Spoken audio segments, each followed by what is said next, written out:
take your car to the mechanic to just look it over, give it a tune-up. I just want to make sure we're okay. We got to do the same thing with our mental health, man. Mental health it's so important to everything else that's going on in your body, man. We got to take care of this guy first, right? If we can keep this guy right, everything else works itself out. This is the Meat America Podcast, presented by Code 3 Spices, produced by Red Meat Lover. And now your host, Joey and Mike. Hey everybody, welcome back to another episode of Meat America, presented by Code 3 Spices and sponsored by Grill Great at grillgreat.com, Rockwood Charcoal at rockwoodcharcoal.com, and they can both be found at retailers across the country. And our final sponsor is Ardent Spirits. We're here at Old Herald Distillery in Collinsville. My name is Joe Lampe, a.k.a. the Chief Beef Officer of RedMeatLover.com and Red Meat Lover on YouTube. I'm here with my partner, Mike Radosevich of Code 3 Spices and Code 3 Barbecue Supply. And joining us today is a very special guest, a close friend, Jamie Morgan of My Family Counseling. Jamie, how are you today? I'm fantastic, man. Thanks for inviting me on here. I'm honored to be here. Thank you. Well, I'm honored to have you here. You're such a wealth of information. You've personally helped me go through certain instances of my life, and I know that you have a powerful message, and I want to be able to begin to share that with our audience. Look, we're not going to have enough time today to kind of really dig in to everything you have to offer and everything that you've learned, but I would just like to right here and now extend the invitation to potentially be a recurring guest. I just know that you have so much to share. We're not going to be able to get through it all today. Yeah, that's great, man. I mean, I'd be happy to do that. Yeah, my main incentive for having you on is having your message heard by, maybe someone who's listening today that needs to hear that. And, I've got to know you really well over the years. You just physically and in presence, you don't strike me as the type of person who is a counselor. I mean, you're just more straightforward than what I at least expect and visualize that role to be. And I know that you have a very sort of interesting path to becoming a counselor. And I was wondering, maybe we should start the story there. Can you tell us a little bit about your background and how you eventually made the decision to become a counselor? Yeah. So it really goes back to me growing up in Granite City, right? My mom was an alcoholic. I didn't know my dad, had no idea who he was. And I remember, I never really knew I was poor until, junior high. No, junior in high school, because we were doing the ASVAB test, right? The Armed Services Vocational Aptitude and Battery, right? And I'm like, I got another test, really, right? So I aced the thing, and all the recruiters are like, "Hey, we want you to come to us, Air Force, Marines," right? And all my friends were talking about going to college, and I couldn't understand why people would go to college, because I'm like, why would you go to more school? This is horrible, right? It just defied my logic, right? So I decided that the best thing for me to do is to get out of Granite City, right? So I signed up for the Navy, and I told them, Top Gun was out at the time, right? I'm like, I got to go to the Navy, right? So I want to fly one of them jets. Right. Who doesn't? Right. So I go in there and I'm like, hey, I want to fly a jet. They're like, well, you got a college degree? So, no, I don't. Well, then you can't fly a jet. I'm like, well, what can I do around that? And he says, well, hold on, let me look at your scores. He saw my scores. He's like, hey, what do you think about being a nuclear technician? I'm like, I don't know. What is that? He says, well, they work on nuclear reactors. I'm like, well, that sounds kind of cool, man. There's a $25,000 signing bonus. I'm thinking, this is 1988, right? I'm like, that's a lot of jack, yeah, right? So then I said, well, where do I do that at? He said, oh, it's on a submarine. Hold on a second. A submarine. He says, I said, how long are those things underwater? 6 months at a time. I'm like, nah, I'm going to pass on that. I want to be around airplanes. He says, what about air traffic controller? I'm like, man, that sounds awesome. I'll do that, right? So I did that, man. And I went, my senior year, I graduated high school. left for boot camp almost immediately, August 8th, 1989, so 8/8/89. And that began my journey, right?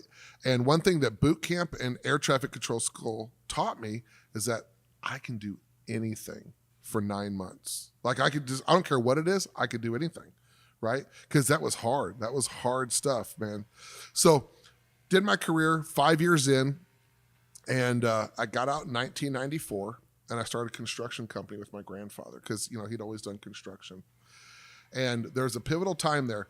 1998, we're doing a job. We're doing a room addition. And we just did put the walls up. And my grandpa was leaning up against the wall. And he was 70 at the time. He's leaning up against the wall, and he looked old. And I remember thinking, like, this can't be my life. I can't have a life of just physical labor because I'm going to end up worn down like him. Mm-hmm. So at that point, I decided that I was going to go to school, right? So I had the GI Bill. I thought, I'll just go. So at this point in my life, though, there's a major point here. I'm on my third marriage, and I'm only 27 years old, mm-hmm. right? So I go to school, graduate with my associate's degree in 2000, get divorced for the third time, have a daughter before the divorce. And then it was like, man, I got to do something different because this is not working. So I'm on this job with a buddy of mine who's really loves going to church, right? And he starts talking to me about Jesus and church. And he says, hey, what do you think about going to church with me? I'm like, and this is like a pivotal moment in my life. I said, well, I'll tell you what, clearly what I've been doing hasn't been working. I'm open to doing something different. And that recognition of that, just one point, is so powerful, right, towards creating self-change, just to see the person in the mirror. Yeah, because I don't even know, I really can't tell you why, because I'd never had those thoughts before. But man, when he asked that question, I mean, I got goosebumps thinking about that because that was such a, that was like a crossroad in my life. That was it, right? So I started going to church and I loved it, and I gave my life to Jesus, and then kind of things got a little bit squirrely, but I met my wife, right? And I was looking for a Christian girl. That's a story for another day. Mm-hmm. But the way we came together, that's only a God thing. So in 2003, my wife tells me, she comes home one day, she goes, I think you should go back to school. Yeah, why? I don't know. I just think you doing what you're doing isn't working. I'd rather you're smart. You should go back. Oh, okay, I'll go back. So then I got my bachelor's degree in 2005, right? So started working at U.S. Cellular, made a lot of great connections there. And I had a mentor there that was really working with me. The owner of the company, his name was Roger Chastain, okay? And he's a big influence in my life. And we went to this meeting one day. And I'll keep that one short, right? He says, hey, how do you think that went? I really thought it went well, man. I'm like, that was awesome. He goes, yeah, I don't think that was awesome at all. He said, did you notice how people look at you when you talk? And I said, well, I thought they were listening. He says, no, they tune you out because you know something about everything, so you talk about everything. So he taught me a lesson. He said, look, here's the deal. Don't speak just to listen to yourself talk. Only speak when you can add value to the conversation. Right? It's a good lesson. I was like, oh, good lesson. All right. So, and he said, and you got to work on humility. Now look, man, who I was in 2000 and who I was in 2006, I'd made a huge jump in humility, but I was nowhere where I needed to be. Mm-hmm. Right? Because you think you got it, right? I'm nailing this. Right. I was not there. So the whole rest of 2006, I spent my time thinking about how to be softer and be more humble, right? Honoring people where they're at, letting people have a victory, Explore the methods and recipes for cooking meat in restaurants across America as we showcase experts on location in their restaurant kitchens to educate, inspire, and entertain. Tune into our travel cooking show, Meet America, only on YouTube and redmeatlover.com. So U.S. Cellular ended. That ended in November 2006. And then I got hooked up with Landmark Education. Yes. And landmark education, like, took it to the next level for me. Like, just expanded my mind in ways that I never even considered possible. And that was really like, that's the journey. And then I started doing some life coaching.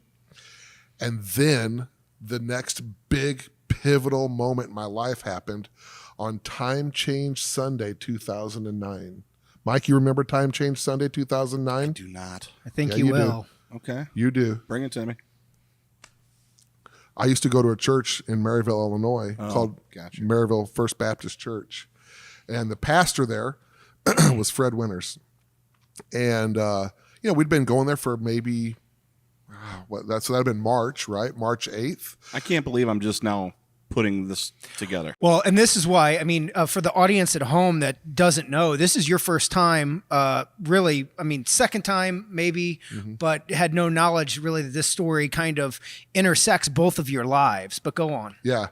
So we'd been going to that church maybe 4 months or so, and in that time I was plugged in. I'm leading classes. I'm doing all kinds of stuff, right? And we always went to the second service. There was 3 services.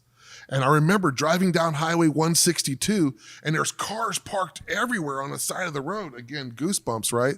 There's cars parked everywhere on the side of the road. It's like, what's going on? We come around the corner there under the new pedestrian bridge. There's police cars and ambulances and fire trucks, got all the entrances closed. It's like, what in the world has happened? So we drove past a little bit farther, and we parked in the nursing home across, right there next to it, right? Yep. And of course, the rumors are flying, right? Oh, there was a guy came in and stabbed people and killed people and shot people, and 6 are dead, 5 are dead. There's all kinds of stuff, right? So we're just there, and it's sad, and we're just like, what is happening, right? And then, a little miracle inside of that. Cindy, his wife, and his oldest daughter weren't at church that day. They woke up late and missed the first service, so they didn't get to witness that. And his other daughter was in the nursery. So 3 of them, I mean, again, that's a miracle, right? Because they're always front row, watching dad and husband preach, right? So that gunman walks in. Pastor Fred Winters, he says, "Yeah, friend, how can I help you?" And he pulls out a Glock and shoots once, and it hits the Bible, and it explodes. And everybody in the audience thought it was part of the play that was going on that had just happened. And then Fred took off running, and he shot him again and hit him in the shoulder, shot again and missed, and then shot him again and went through his back and into his heart and killed him. Wow. But Fred could have ran off the back, but instead he ran in the front to draw the fire instead of protecting himself. Real good friend of mine, Pat Presson, tackled the guy, the gunman. He said he's never seen that kind of evil in his life. Like, it was like physically shooken, right? So the pastoral counselor, his name is Jack, right? Jack asked me, he says, "Hey man, would you mind help out with grief counseling?" I'm like, "Dude, I'm just a life coach, but I'll help any way I can," right? So Billy Graham has a rapid response team to traumatic events. So they came there and they did a quick training on how to do that, right? And I took the training, and I was talking to people about what happened and grief and helping them kind of get through that, and it felt natural. So I did the grief counseling. And then, so Jack and Pastor Fred were best friends. They started that church in a small building. It's like 800 square foot little white building, and grew it to 1,600 people. And Incredible. I mean, it's incredible what God did there, right? So he's like, "Look, man, that was my buddy. That was my, but not just my pastor. That was my best friend." He says, "I need to take off. Would you mind seeing my clients here at the church?" And I'm like, again, I'm not a counselor. He's like, no, if you do it here at the church, it's fine. It'll be fine. Like, no big deal. I'm like, I'll do it. Yeah, that's fine. And I saw people all summer, and I was helping people, man. Yeah. People were like, "Dude, you've changed my life." Because I was using a lot of the landmark principles. Right. So just opening their mind and helping them see things differently, right? So my wife says, "Well, how can you do this full time?" I'm like, man, I said the only way to really get paid doing this is be able to take insurance, and the only way to take insurance is to get your master's degree. More school. I'm like, I don't want to. The thing you didn't need anymore when you were 18, right? For real, like who would do that? That's right. dumb. Yeah. right. So more school, and I'm like, oh gosh, and I hate taking those big tests. So a lot of schools have you do the GRE. I'm like, I'm not doing that. Where's the school that doesn't require the GRE? Right. So I found one, McKendree University. I applied and got accepted, and then that was what got me into it, right? So I went through the program, graduated in May of 2013, started my practice in 2014.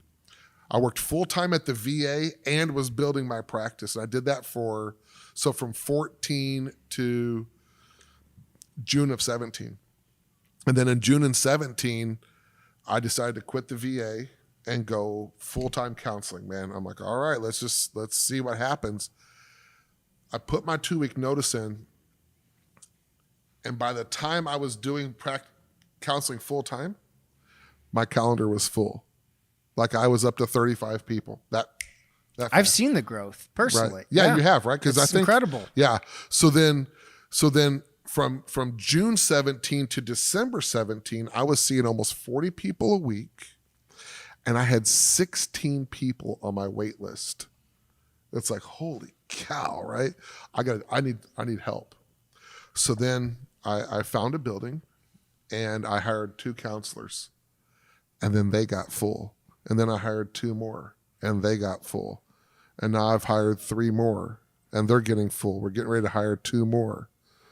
And we've hired now a chiropractor and a massage therapist, and we're going to start doing functional medicine, because there's a big connection between the way that your brain operates and the way your body operates. And it's all together, right? Gut health is super important stuff, right? Well, it's a really incredible story. I love, first of all, your authenticity when you talk about your past and your experience there. For those listening who may not know, is my co-host Mike Radosevich was a law enforcement officer, police officer for how long, Mike? 15 years total. 15 years. And being a police officer in Southern Illinois, you remember the event Jamie's talking about.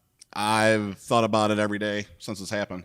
You're talking about evil, and I can talk about this now. I'm going to leave a bunch of the meat and potatoes out of it, but my partner Sam that day, we had to literally move a 20, 30-foot pew. Those pews are real long. And Sam's a shorter guy, but he's built like a spark plug, man. And we moved those, and I ended up getting on top of the suspect. This is after he sliced his throat wide open. Yeah. You could see everything on the inside. We were exchanging some words, but